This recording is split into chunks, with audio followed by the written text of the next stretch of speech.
Hi, I'm Tom Ray from Lorenzo's Music, and I'm going to be going over the track-by-track and timeline of our most recent song, If I Was Alone. We're an open source band, and we record using free and open source tools. We recorded using the DAW Ardour, and we collaborate on the files with each other by uploading them to GitHub. And we also keep track of what we do on each song in what we call an album wiki. I've downloaded this song from our GitHub repository. So if I open up this terminal right here, we can take a look at all the branches that we have. And we've done quite a few branches for this song right here. I want to say we have, if I remember correctly, it's like 13. So I'm going to go to the original session. This song was actually originally created just as a drum track. Rob recorded it at home on an electronic kit, and he actually recorded it to a Zoom that he had attached to the electronic kit. And to have a metronome for it, he chose a beat of 127 BPM for the song. So on the Zoom, it had this ding sound that you're going to hear, and that's the metronome that he played to.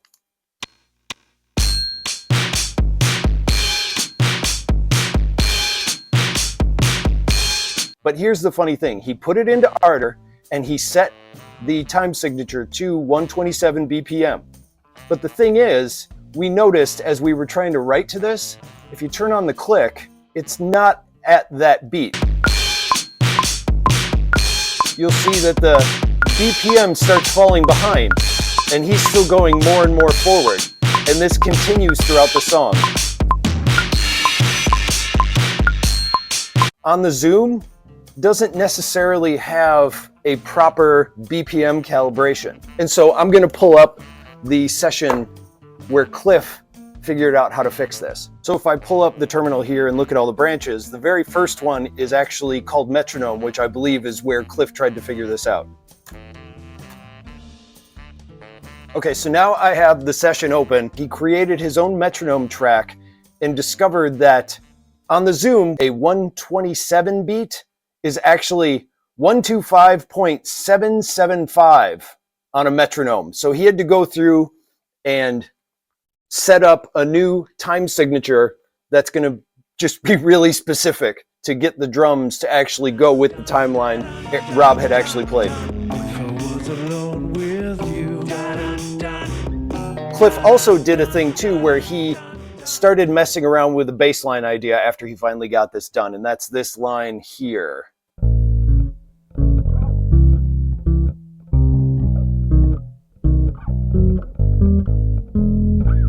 And after that, Cliff started messing with a xylophone part.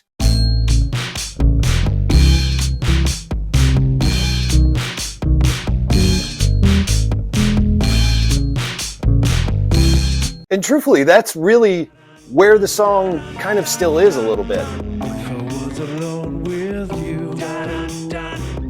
I had Rob just mess around with some ideas on guitar along with what we had so far with the bass and the vibes that were on it. One of them was a solo idea, and the other two were just kind of messing with some melodies and then kind of a guitar noise track. And the main one being this line that we use throughout the song.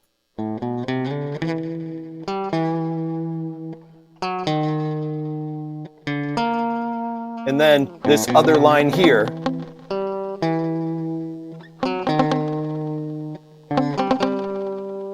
This little guitar, those are peppered throughout the song. And I forgot they were there, to tell you the truth. So those are the two guitar lines we ended up using. But as of right now, at this point in the song, we still didn't have any structure to it. It was just kind of an idea.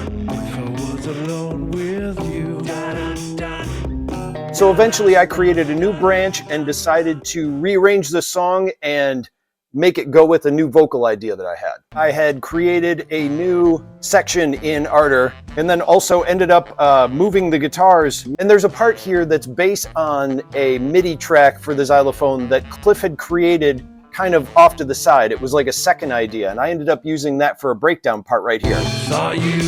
Where it goes. I waited for a beat to come. So it kind of does that here.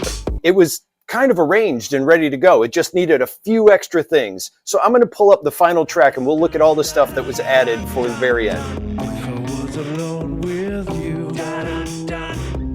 So now I've just pulled up the final mix that we have for the song. One of the major things was the guitar is now used a little bit more throughout, and Eric actually re-recorded the guitars so they sound a little bit more like the guitar that he has.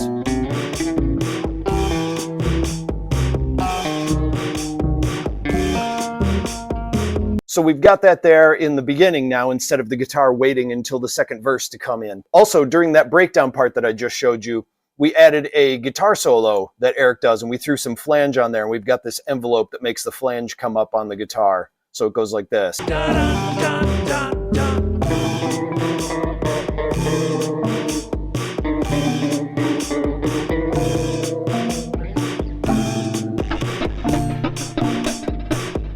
So that little part right there, actually, we had Eric do a couple of different versions. And during one time through when we were looping it, Eric was just waiting for the loop to go back around, and he made this noise on his guitar that went like this. And I liked it. We turned the Vibes keyboard line into 2 keyboards, so we had a high one and a low one.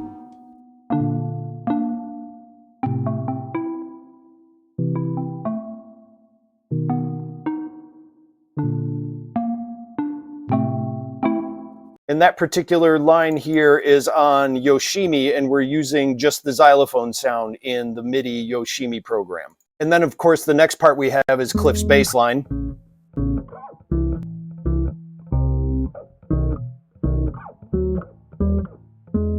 Then add that with the guitar line.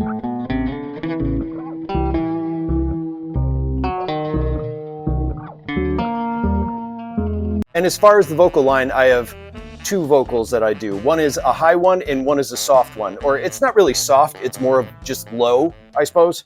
And my breath was lost. And then, of course, add the high note to it. It got me. And my breath was lost. And that's really the whole session recording of If I Was Alone by Lorenzo's music. And you can listen to the song If I Was Alone anywhere that you stream music right now. So thanks for watching. If I was alone with you.